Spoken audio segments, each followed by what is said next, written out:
시청자 여러분, 혹시 영화 택시 운전사 보셨습니까? 택시 운전사를 본 관객이 800만 명을 넘어섰다고 합니다. 택시 운전사는 이래서 올해 최고의 흥행작에 올랐는데요. 문재인 대통령도 영화 택시 운전사 봤습니다. 1980년 5월 광주의 진실을 온 세계에 알린 고 위르겐 힌츠페터 기자의 부인인 브람슈테트 씨와 함께 봤습니다. 주연 배우인 송강호 씨도 자리를 함께했습니다. 문재인 대통령 눈물을 훔치며 브람슈테트 씨와 따뜻한 악수를 주고받기도 했습니다.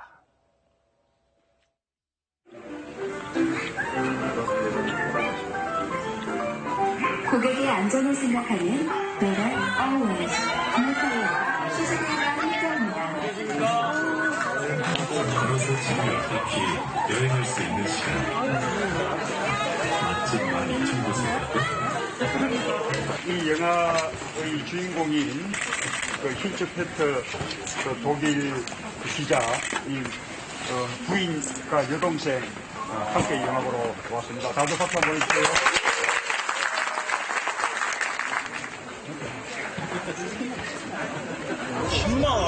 뭔가 하루에 택시비를 10만 원이나 준대? 빨리 가야 돼! 거기 걱정하지 마시고!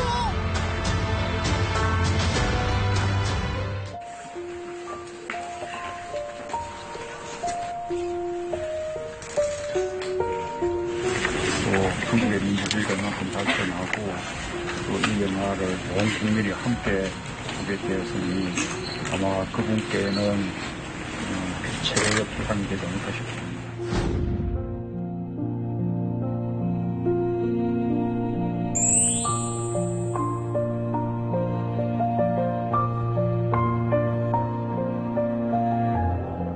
영화를 보신 분들은 느끼셨겠습니다만 힌츠페터 기자가 없었다면 80년 5월 광주의 진실이 알려지기까지는 시간이 훨씬 더 많이 걸렸을 것 같습니다.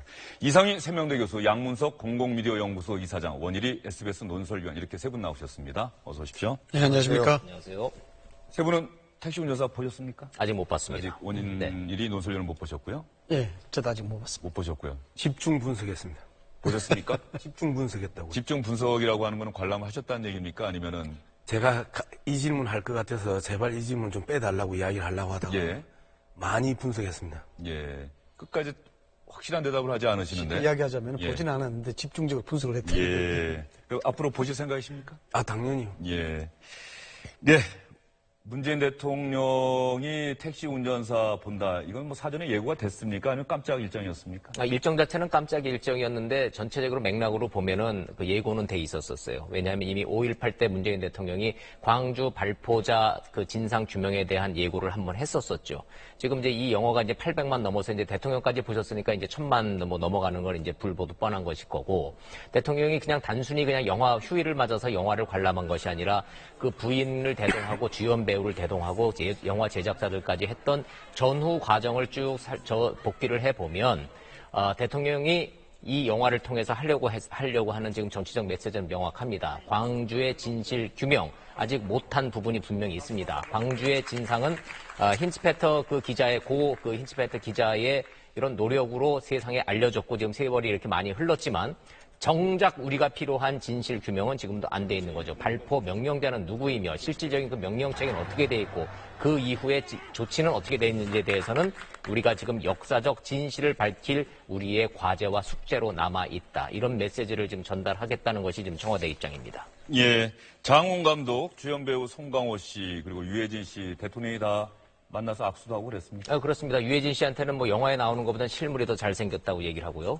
배우 송강호 씨는 이제 문재인 대통령하고 인연이 깊죠. 영화 변호인의 주인공도 맡았고요. 지금 이제 화면에 나오는 저분이 이제 그 부인이죠. 예. 힌츠페터 기자는 작년에 작고하셨어요. 머리카락과 손톱의 일부를 유품을 부인의 유언대로 한국으로 보내달라. 본인이 한국을 고국이라는 생각을 갖고 있었어요. 그래서 보내왔고 그분의 유해는 지금 광주 5.18 묘역에 지금 안장이 돼 있죠. 그 부인이 지금 와서 대통령과 저로부터 고마움을 전달받고 같이 함께하는 그런 행동을 보이고 있습니다. 네, 화면에 영화 관람을 하고 나서 힌츠페터 기자의 부인 그리고 네. 주연 배우 송강호 씨와 함께 문재인 대통령이 이야기를 나눈 모습이 화면에 나오고 있습니다. 이상희 교수님, 문재인 대통령이 택시 운전사를 관람했고 힌츠페터 기자의 부인인 브람슈테트 씨가 함께했다. 뭐 상당한 의미가 있어 보이죠? 상당한 의미가 있죠. 일단 대통령이 영화를 공개적으로 본다는 것은 그 의미 자체가 확대 해석이 될 수밖에 없는 부분입니다. 궁극적으로 지도자가 영화를 본다는 것은 그 영화를 통해서 자기가 가지고 있는 통치 철학 그리고 그 사회적인 메시지, 정치적 메시지를 전달하기 위한 것이라 봐야 되거든요. 그래서 이 부분은 정치적 의미로 해석이 될 수 있다 이렇게 봅니다. 우리가 흔히 이제 대통령이 영화를 본다든가 대통령이 어디를 간다든가 이런 것들을 이제 PI 작업이라고 이야기합니다. 프레지던트 아이덴티티라고 해서 줄여서 이제 PI 작업이라고 이야기하는데 이런 부분들은 히츠페트 기자의 미망이를 만났다는 그 자체는 어떤 의미로 봐야 되냐면은 역사적인 사실성 그리고 여기에 대한 객관적인 명분 그리고 이로 인해서 대통령이 던지는 메시지가 굉장히 비중성이 있다라는 부분을 이야기하기 위한 것으로 해석이 될 수가 있거든요. 거기서 명확한 어떤 정치적 메시지가 나왔습니다. 뭐냐 그러면은 광주의 진실을 다 규명하지 못했다. 이것이 우리의 숙제다. 이 현재 진행형으로 그들이 이야기했던 부분이거든요. 이것이 굉장히 시사하는 바가 크다는 것입니다. 종결적 의미로 이야기하는 것이 아니고 진행형으로 이야기했던 것이죠. 이런 것들은 정치적 해석을 굳이 덧붙이자 그러면은 광주 민심에 대한 부분들을 정의로움을 통해서 계속해서 개선해나가겠다. 이런 식으로 해석이 될 수 있는 부분이 돼서.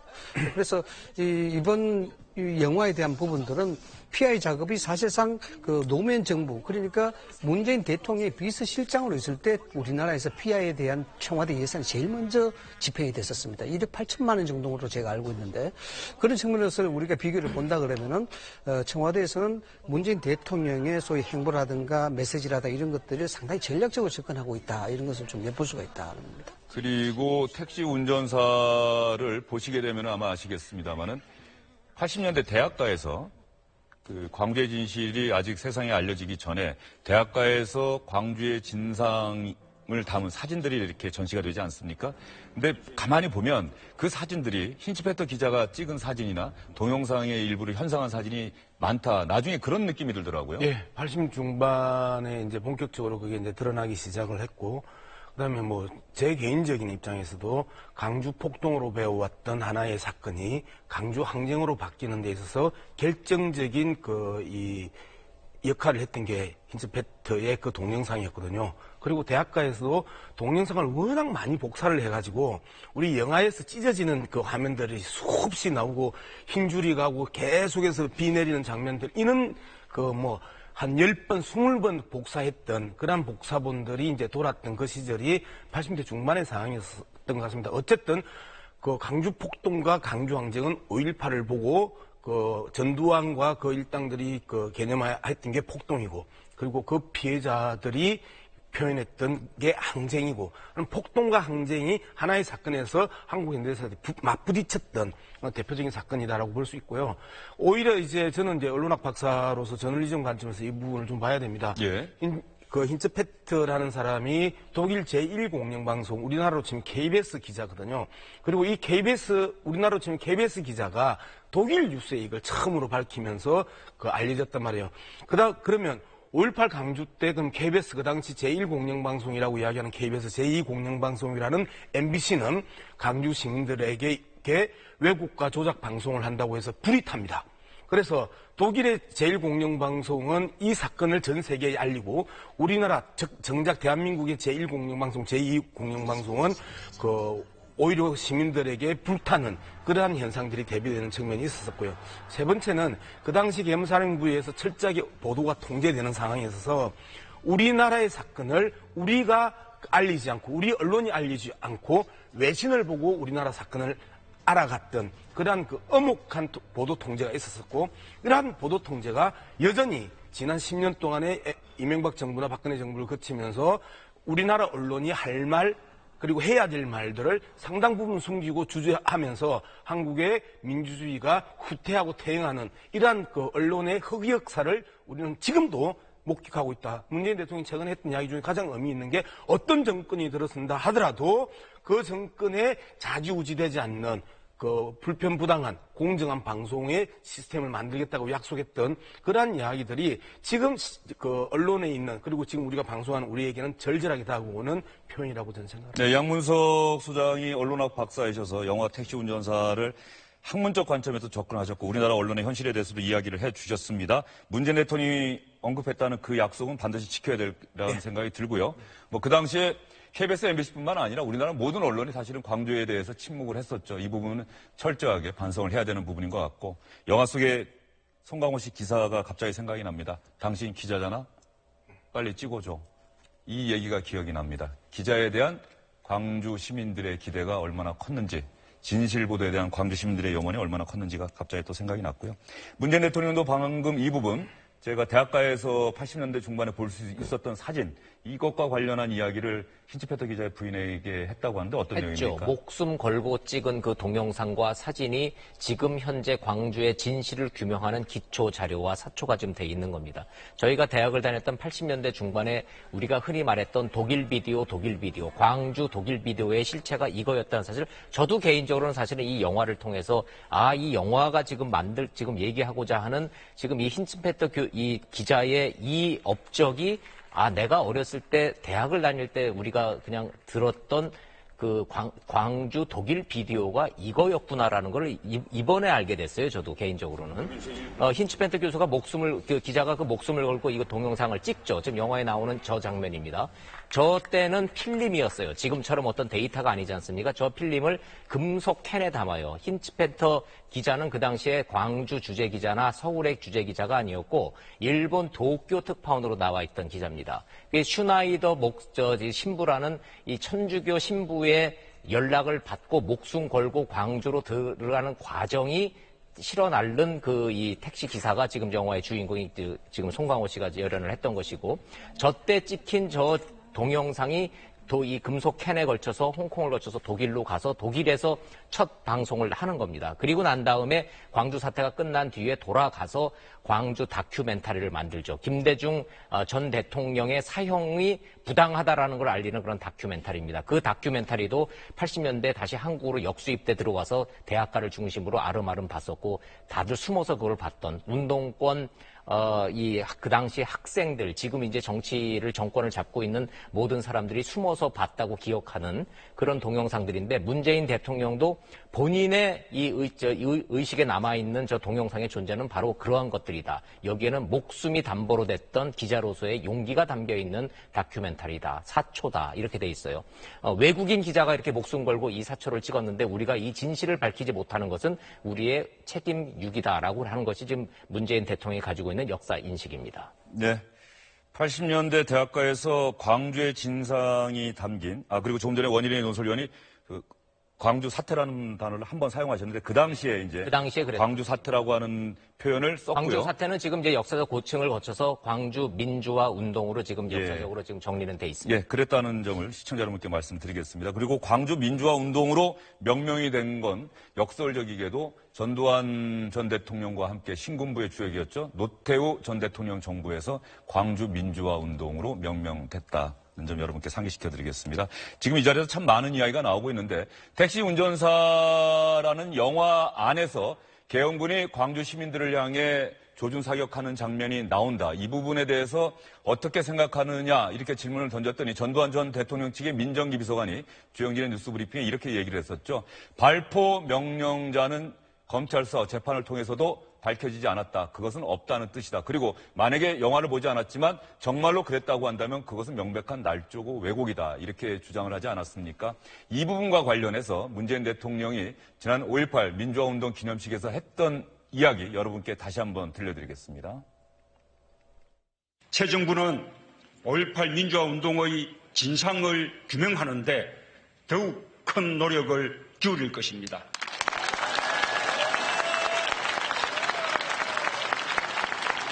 헬기 사격까지 포함하여 발포의 진상과 책임을 반드시 밝혀내겠습니다.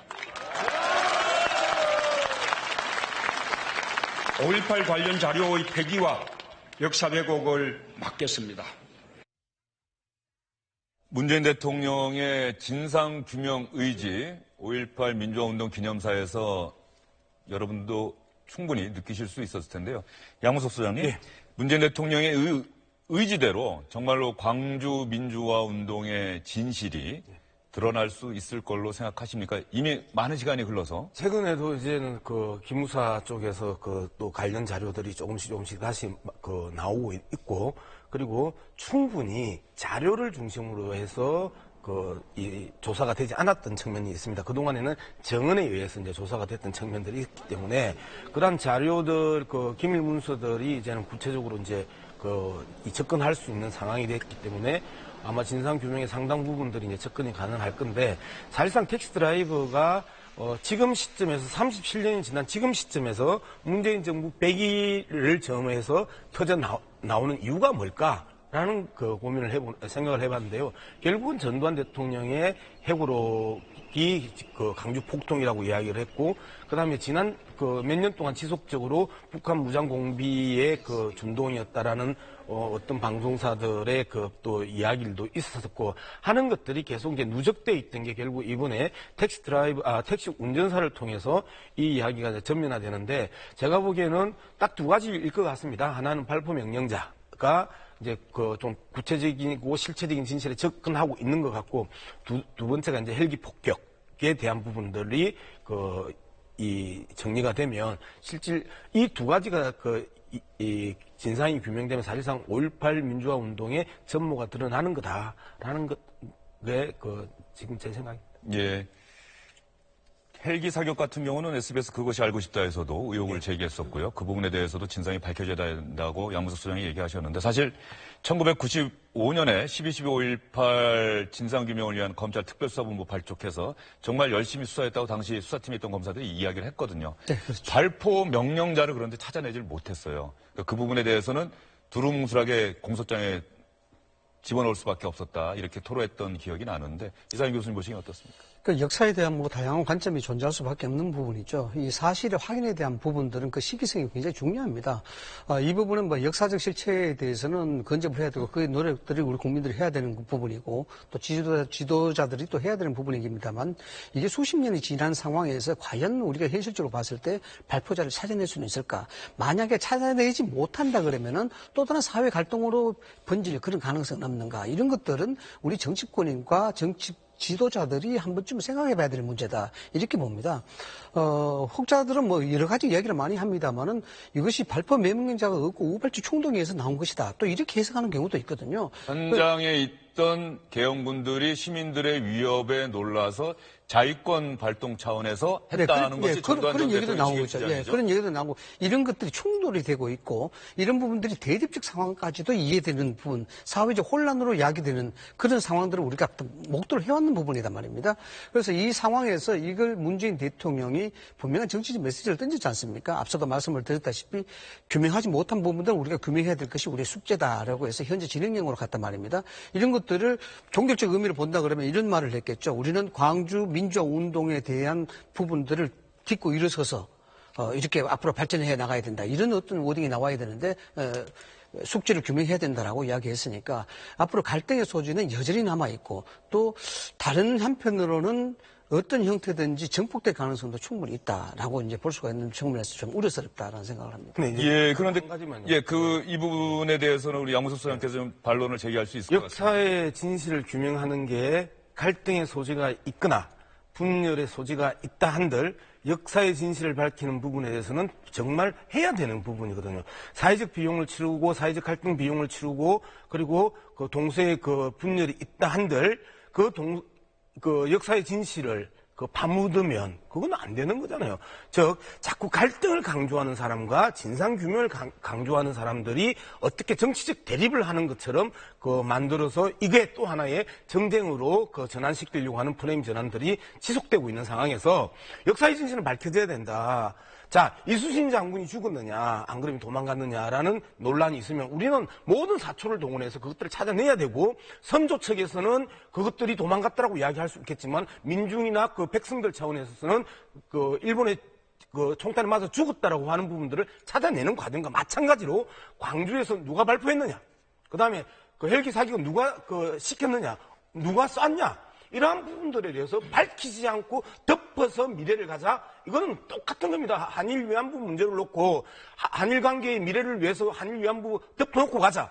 그 다음에 일체 강점 시절을 덮어놓고 가자 하는 거하고 똑같다. 저는 그런 측면에서 본다라면 갈등의 소지가 있다. 그게 무서워서 정말 구독이 무서워서 장을 못 담그는 거냐라는 측면에서 본다라면 구독이 무서워도 장을 담궈야 그게 일상의 순리라고 저는 생각을 하는 거죠. 이 광주 민주운동에 대한 필름을 저도 봤습니다. 저도 그 83년도에 저는 봤었는데요. 예. 그 문재인 대통령이 이야기하는 게 맞습니다. 성당을 통해서 이제 유포가 됐었고 암암리에 몇 사람이 모여서 보고 뭐 저도 그때 모성당에서 이렇게 본 기억이 나는데 광주 민주운동에 대한 역사적 실체, 이 사건의 실체 이것이 왜곡되고 왜곡되지 않고 이 문제가 아니다라는 부분이죠. 물론 지금 우리 양문석 박사께서 하신 얘기는 이런 얘기입니다. 소위 이야기하자는 까미가 이야기했던 부분 아니겠습니까? 오늘이 죄를 용서한다는 것은 내일의 범죄에 용기를 주는 것이다. 이런 얘기하고 똑같다는 것인데 문제는 그런 것입니다. 지금 현재 상황에서 이것이 어떤 실질적 규명이 가능할까? 이 현실적으로 접근해야 된다는 문제거든요.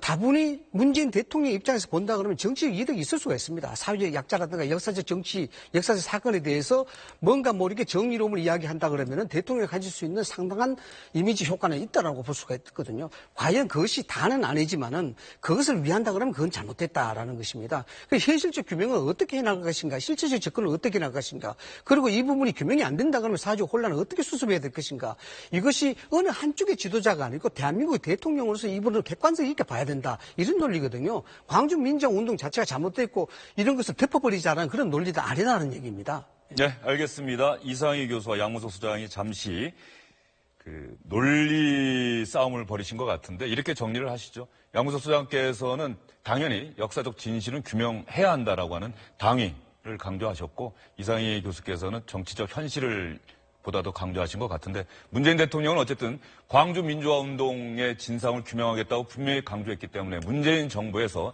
광주 민주화 운동의 진실, 실체를 밝히기 위한 노력은 분명히 계속될 것으로 예상이 됩니다.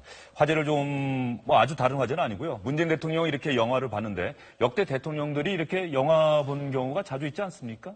언론이 그래서 그거를 대통령의 영화 정치학이라고 명명을 좀 했어요. 영화 정치학. 예, 대통령이 영화를 보는 거는 그냥 문화 활동을 하는 것이 아니라 분명히 정치적 메시지를 가지고 뭔가 할 말이 있을 때 하는 거다라고 해서 거기다 지금 의미를 좀 부여하고 있어요. 그래서 지금 용산 CGV라고 하는 지금 멀티 컴플렉스에서 지금 이제 문재인 대통령이 영화를 관람을 하셨는데 예. 그게 뭐 어디 특별한 의미가 있는 게 아니에요. 박근혜 전 대통령도 영화를 볼 때는 여기 가서 봤습니다. 그러니까 청와대에서 제일 가까운 데가 여기인 모양이에요. 그래서 거기에 무슨 뭐 정치적 메시지나 이런 걸 두기가 참 이제 애매한 상황이긴 한데 문제는 뭐냐면 현직 대통령이 어떠한 정치적 메시지를 주는 거는 거기엔 다 의미가 있는 겁니다. 문재인 대통령이 이미 5.18 기념식 때부터 5.18에 대한 역사적 진실 규명 마지막 두 가지 숙제가 남아있다. 하나는 헬기 사격에 대한 책임자 규명 문제하고 발포 명령 체계에 대한 진상 규명은 안 되기 때문에 이거는 하겠다고 이미 예고가 좀 돼 있어요. 틀린 말 아니라고 생각을 합니다. 그것이 이제 두 분이 이제 언쟁을 벌이셨지만 그것이 사회적 갈등을 야기하는 거고 이제 와서 무슨 소용이냐고 하는 말도 있을 수 있는 것이고 그러나 진실은 가릴 땐 가려야 된다. 노력했다고 하지만 최선을 다했느냐. 다 얘기는 다 맞는 말이에요. 문제는 제가 이제 생각할 때 지금 이제 우려되는 부분은 어떠한 특정 정치적 메시지가 있는 영화가 나올 때마다 대통령이 이렇게 영화의 정치학이라는 그런 틀 안에서 영화를 보고 나와서 메시지를 던지기 시작하면 영화 예술인들이 만드는 모든 허구의 픽션에 불과한 영화의 모든 정치적 메시지가 가면서 국민들이 여기에 과도한 의미를 부여하는 그런 현상은 좀 있어 보여요. 과거 이명박 대통령 때 도관이라는 영화는 악의 축이 두 가지로 구별이 됩니다. 이제 묘사가 됩니다. 사학과 판사, 사법 체계를 악의 축으로 묘사를 해요. 그래서 피해자가 발생을 하죠.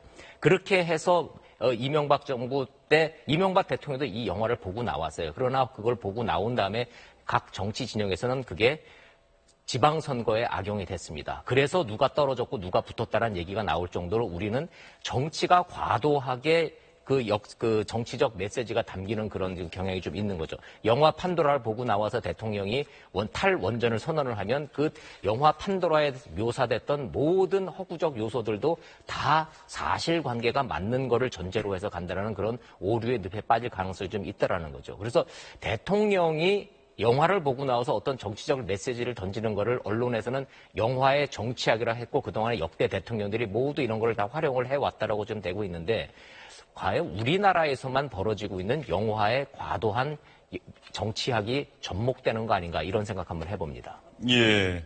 원희룡 논설위원도 또 의견을 말씀해 주셨는데, 팩트 부분에 대해서 뭐, 과거 박근혜 전 대통령이나 이명박 전 대통령, 김영삼 전 대통령, 고 노무현 전 대통령은 어떤 영화를 봤는지 그런 부분들도 많이 궁금해 하실 것 같은데, 그 부분은 뭐 일단 넘어가기로 하고요.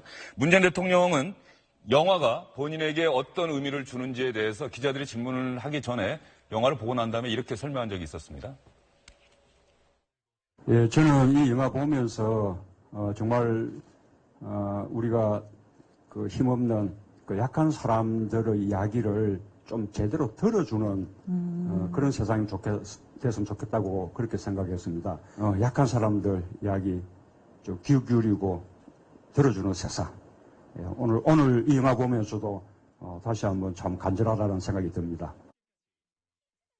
저 장면이 아마 문재인 대통령이 되기 전에 영화 재심을 보고 나서 했던 얘기 같습니다. 저 때 혹시 기억나십니까? 저 때보다는 오히려 지금 문재인 대통령에게는 2012년이 상당히 중요한 부분인데요. 대통령 선거 직전에 왕의 남자, 그 다음에 대통령 선거 이후의 변호인, 요 두 가지가 오히려 문재인 대통령이 행위로서 말로서 이 메시지를 준 게 아니고, 말로서 메시지를 준 게 아니고 행위로서 메시지를 줬다. 관람 자체라는 행위가 가지고 왔던 메시지가 컸다라는 거죠. 왕의 남자 같은 경우에는 노무현 대통령과 그 광해를 비교하면서 소박하고 소탈하고 솔직한 이 군주나 그 대장의 모습들을 보여주면서 오히려 표의 결집, 노무현 대통령을 기리고 추모하고 있고 지지했던 그 사람들의 표의 결집을 노렸던 부분들이 사실상 2012년에 왕의 남자였다면 변호인 같은 경우에는 노무현 대통령과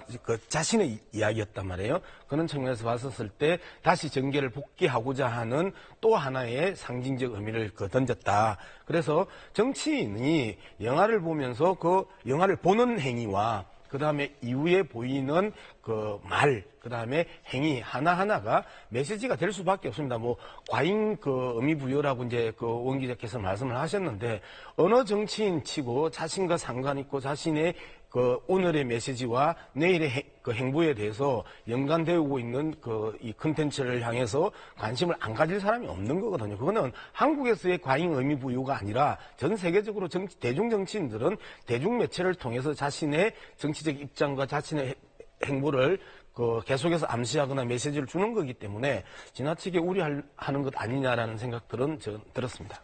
예. 국정을 운영하는 데 있어서 짧게 좀 말씀해 주십시오. 저희가 전화 소식이 많이 남았습니다. 그렇습니까? 예. 뭐 이성이냐 감성이냐 이걸 우선순위에 둔다는 게 우매한 것이죠. 이성과 감성을 적당하게 이제 균형적으로 배합을 해야 국정을 운영할 수 있다고 봅니다. 실질적으로 문재인 대통령은 영화를 잘 활용한 면이 없지 않아 있어요. 이 부분에 대해서 비판적 시각으로 볼 필요는 없습니다만은 뭐 지금 시대에서 가장 대중성을 크게 담보한 것이 영화이기 때문에 정치와 영화가 담아갈 수밖에 없는 그런 상황이 되는 것이죠. 정치는 영화를 이용하고 영화는 또 거기에 대해서 이슈가 되는 정치를 활용을 해서 사회적 파장을 일으키는 그런 어떤 공생적 관계를 가져가고 있는 것은 사실입니다. 실질적으로 정치 이익을 봤다고 아까 조금 전에 말씀드렸는데 그런 것들은 이런 것입니다. 예를 들어서 2012년에 광해 왕에 된 남자 이 부분에 있어서는 대선을 앞두고 본 영화거든요. 여기서 눈물을 흘렸습니다. 이 부분 자체는 결국 지지적 결속을 도모했던 부분이 없지 않아 있고요. 원래 2월 달에 본 영화 재심 이런 부분도 사회적 약자에 대한 부분들을 이야기한 것입니다. 여기서 사회적 약자의 기기울의 세상을 만들어 보겠다라고 이야기하는 게 문재인 다시 대통령 후보예요. 이렇게 해서 영화를 통해서 문재인 대통령이 실질적으로 대중들에게 감성을 소구하는 그런 부분들은 상당히 많이 있었다. 그것도 여기에 대해서 또 약간은 이를 배반적 모습도 없지 않아 보였거든요. 뭐냐 그러면 국제시장을 봤습니다. 국제시장을 봤을 때도 문재인 당시 당대표였었죠. 그때 어떤 이야기했냐면 영화는 영화일 뿐이다. 에피소드일 뿐이다. 애국에 있어서는 진보 보수가 따로 있을 수가 없다. 이런 또 발언을 했단 말이죠. 이런 측면에서 본다 그러면은 어쩌면은 문재인 대통령은 지금 영화를 통해서 역사적 사실이다 이런 것을 규명하고 싶다는 어떤 순수한 발언도 있지만은 정치적으로 얻을 수 있는 그런 전략적 차원도 충분히 가미가 되었지 않나라고 이제 분석이 가능한 겁니다. 예, 뭐 여러분들 말씀 듣다 보니까 문재인 대통령은 역대 대통령 가운데 가장 많이 영화를 본 대통령이지 않을까 싶습니다. 앞으로 임기가 또 많이 남아있기 때문에 남은 임기 동안 또 어떤 영화들을 보고 어떤 메시지를 던질지도 관심사가 될 것 같습니다. 그런데 이 택시 운전사라는 영화는 문재인 대통령뿐만 아니라 현재 정치권에 있는 많은 정치인들이 택시 운전사는 반드시 봐야 하는 영화다 이렇게 생각하고 있는 것 같습니다. 울면서 봤어요. 광주 시민들이 왜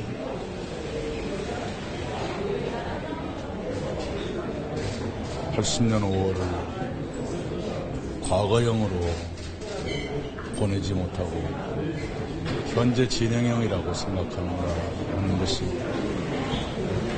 절절하게 잘 묘사가 됐죠. 국민당은 5.18 민주화운동의 진상을 규명하고 역사를 바로 세우기 위해서 이 특별법의 조속한 통과에 강력을 집중하도록 하겠습니다. 찡하고 울컥했습니다. 5.18 광주가 없었다면 촛불도 없었을 겁니다. 5.18에 북한군이 수백 명 투입되었다고 전두환 전 대통령과 일부 극우 세력들이 역사를 왜곡하고 있는데요. 우리는 이 역사 왜곡에 대해서도 단호하게 맞서 싸울 것이고. 네, 바른정당, 자유한국당 정치인의 모습은 보이질 않는데 보수정당을 표방하는 바른정당 의원들이 또 택시 운전사 본 게 또 눈길이 갑니다. 자유한국당하고 좀 이제 차별화가 좀 되죠. 어찌됐든 광주 민주화 운동을 어떻게 바라보고 이 광주 민심을 어떻게 접근한다는 거에 대해서 자유한국당하고 바른정당이 좀 다를 수밖에 없잖아요. 그런 점에 있어서는 이제 바른정당은 원래 이해운 대표부터 해서 단체 관람을 하려고 했는데 이럴 때가 아니다 해서 좀 일부 관람으로 좀 축소가 좀 된 측면이 있고, 국민의당은 굉장히 적극적이에요. 지금 아주 구체적으로 지금 단체 관람부터 시작해서 박주선 비대위원장, 정동영 의원, 안철수 전 대표해서 이거는 완전 필수 코스처럼 돼 있죠. 왜냐하면 이 영화를 보지 않고 지금 호남의 민심을 가서 얘기할 만한 상황이 지금 아닌 거예요. 그래서 국민의당은 지금 단순히 영화를 넘어서서 당의 어떤 정체성 확립을 위해서도 지금 굉장히 중요한 영화가 돼버렸고, 보수정당인 이제 자유한국당은 이제 단체 관람 계획은 없습니다. 정우택 원내대표 같은 경우에는 보는 게 중요하고 느끼는 게 중요하지 그렇게 쇼잉할 필요가 뭐가 있냐라고 좀 약간 좀 평가절하하는 측면이 좀 있어요. 그럼에도 불구하고 이게 지금 이제 아까 말씀드렸던 영화의 정치학이 이제 우리 사회에, 우리 정치권에 너무나 지금 이제 깊이 들어와 있기 때문에 정치인들이 어떤 영화가 나오면 이게 어떤 메시지다라는 게 딱 규정이 되면 외면을 못 하는 겁니다. 자기의 정치적 생명을 위해서라도 가서 봐야 되고 이 표정 관리를 해야 되고 거기에 뭔가 코멘트를 또 하나 달아야 되는 거예요. 마치 필수 코스처럼 돼버렸습니다. 예, 그만큼 또 영화가 갖는 힘이 크다. 이런 걸 또 반증해 주는 것 아닌가 싶습니다. 그래서 아마 시청자 여러분들 중에도 많은 분들이 좋은 영화가 나왔다 하면은 이런저런 평을 보시고 또 영화 보러 가시지 않을까 그런 생각도 듭니다. 저희는 다음 주제로 넘어가 보도록 하겠습니다. 김부겸 행정안전부 장관이 경찰의 지휘부를 소집했습니다. 여러분 아마 뉴스 보셔서 기억이 나실 겁니다. 최근에 불거진 경찰 지휘부 간의 갈등 때문이었는데요. 바로 이 갈등에도 광주 민주화 운동이 어느 정도 연관이 돼 있습니다. 국민 여러분 죄송합니다. 차렷! 국민께 대하여 행렬!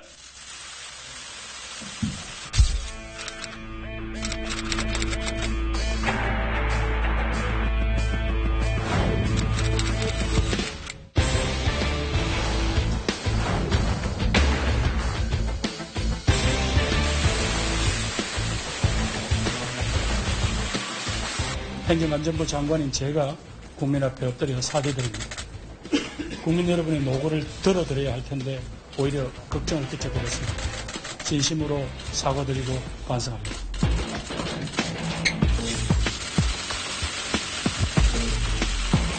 오늘 이후 이번 일의 당사자들은 일체 자기의 주장이라든가 상대에 대한 비방, 반론을 중지하여 주십시오.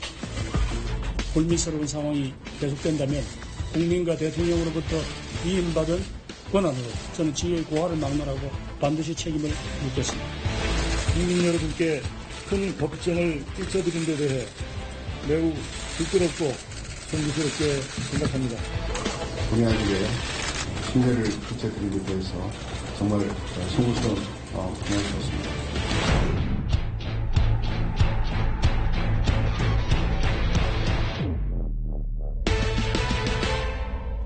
이철성 경찰청장하고 강인철 경찰 학교장인가요? 네.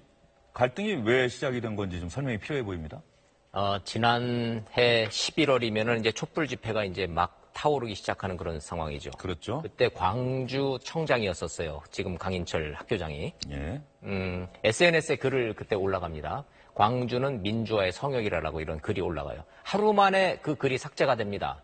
그 사안에 대해서, 그 사실관계에 대해서 강인철 학교장이 뒤늦게 폭로를 하고 나선 겁니다. 이철성 경찰청장이 직접 전화를 해왔다. 성지에서 근무하니까 좋냐?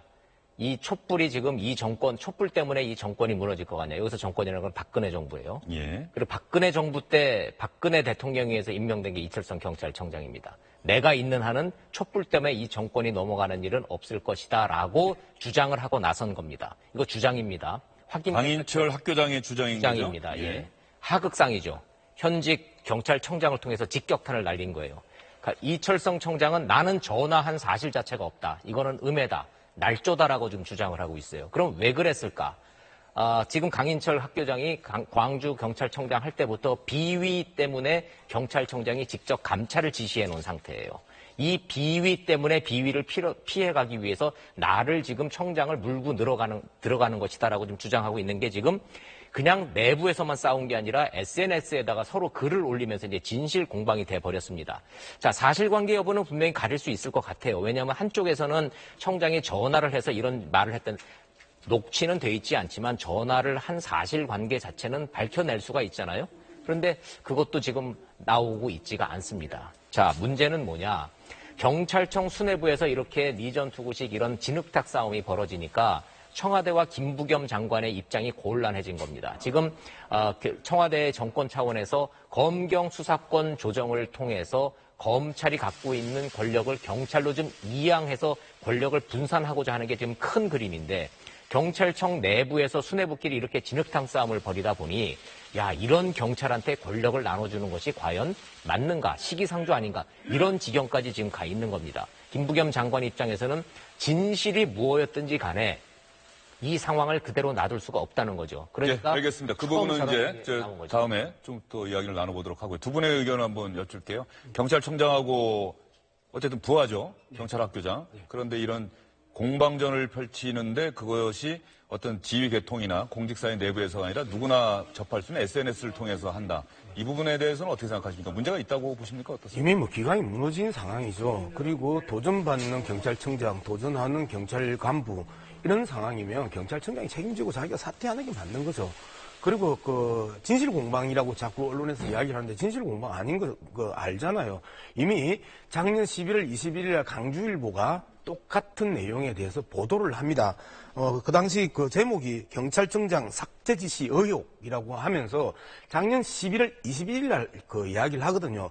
그래서 그 당시에 그 강주청장인 강청장한테 본청장이 삭제 지시를 했다라고 하는 강주경찰청 간부의 진술들이 강주일보에 나온단 말이에요. 이미 이 상황에서 그 당시에 아무 제기를 하지 않았던 현재 이철성 청장이 지금 상황에서 그게 그 전에 이야기한 거고 거기에 대해서 이야기한 적이 없다고 하는 것 자체가 거짓말이라는 거예요. 그리고 저는 김부겸 장관 문제도 그렇습니다. 김부겸 장관이 저 부분에 대해서 하해와 봉합을 주선할 게 아니라 인사권을 행사를 해야 되는 지점인데 하해와 봉합을 주도한다라는 것 자체에 대해서도 문재인 대통령과 김부겸 장관의 지금의 모습들이 마뜩찮다라고 저는 이제 개인적으로 보는 것이고 마지막으로 검경 수사권 조정 문제가 이 진실 봉합의 이유가 되느냐라는 부분입니다.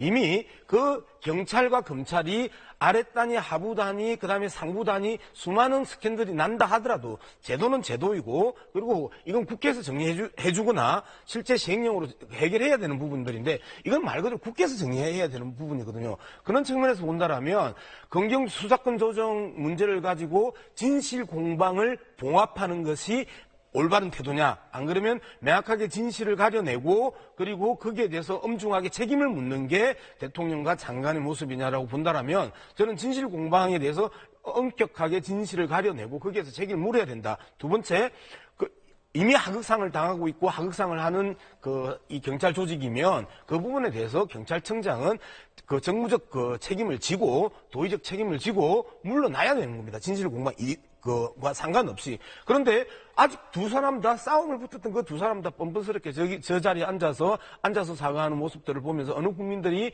편안하게 경찰에 대해서 신뢰를 보낼 수 있겠느냐. 그리고 장관이 그 진실 공방을 봉합하는 모습에 대해서 누가 박수를 치겠느냐. 그럼 이 상황에서 대통령은 경찰의 문제에 대해서 왜 언급을 하지 않느냐라는 부분에 대해서는 비판이 가능한 거죠. 예, 양문석 수장이 분명하게 의견을 밝혀주셨는데 이상희 교수님 생각은 어떻습니까?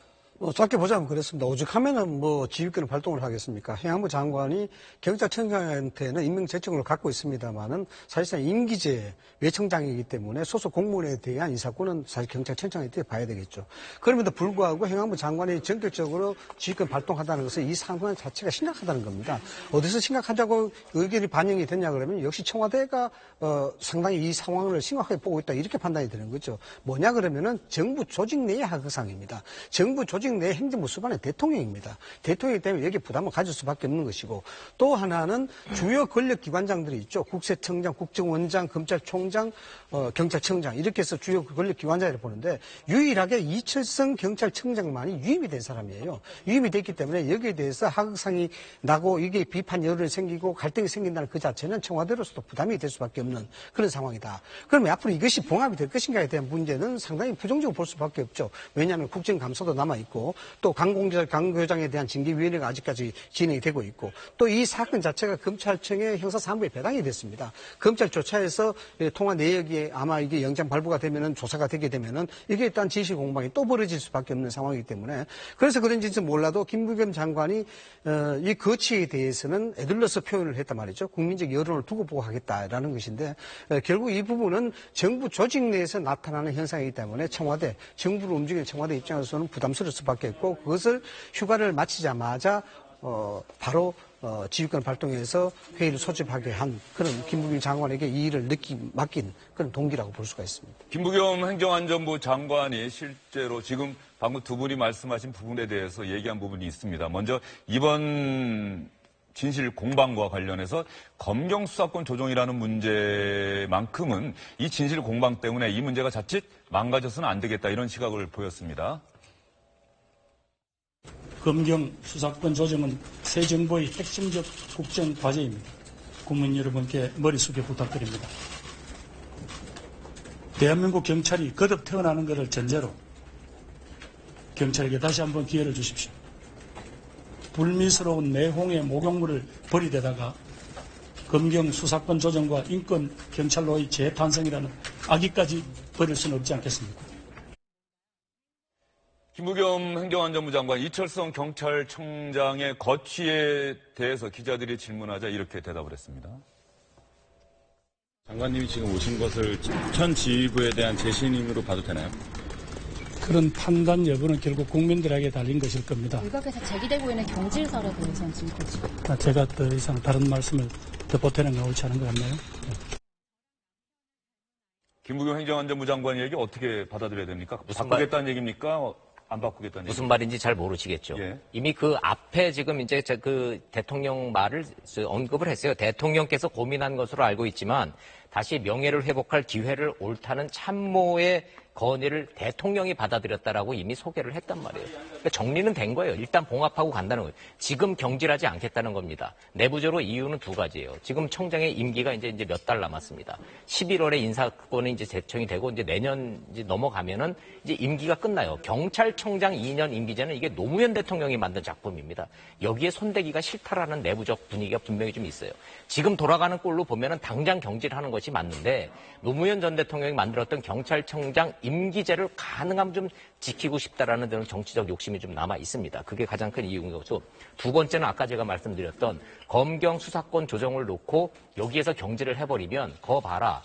대한민국 경찰은 아직도 검경 수사권 조정을 넘겨받을 만한 자격과 위치를 갖고 확보하지 못했다라는 비판에 지금 휩싸일 가능성이 좀 크다라는 거죠. 이 두 가지 이유 때문에 일단 봉합하고 가는 건데 이제 사실관계 여부에 따라서 가능성은 열려 있는 겁니다. 경질 가능성.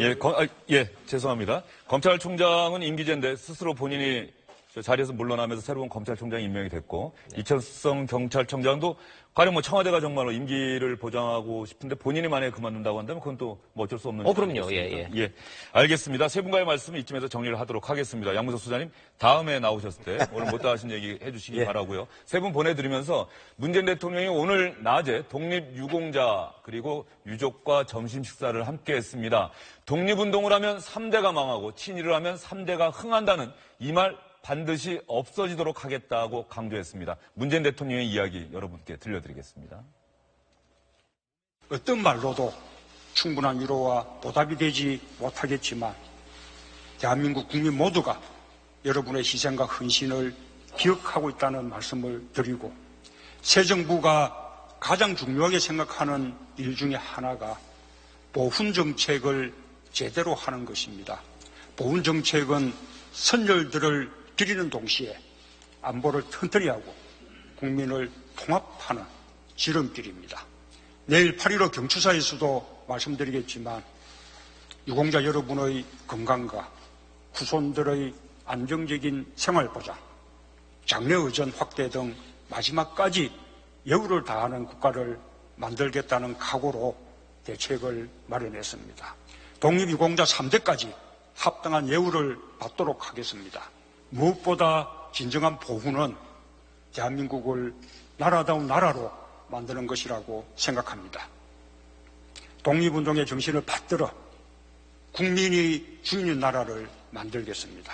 아울러 오늘이 1년에 하루 있는 날이 아니라 1년 365일 내내 오늘처럼 국가로부터 예우받고 있다는 마음이 드실 수 있도록 보훈 잘하는 나라를 만들겠다는 각오도 말씀드립니다.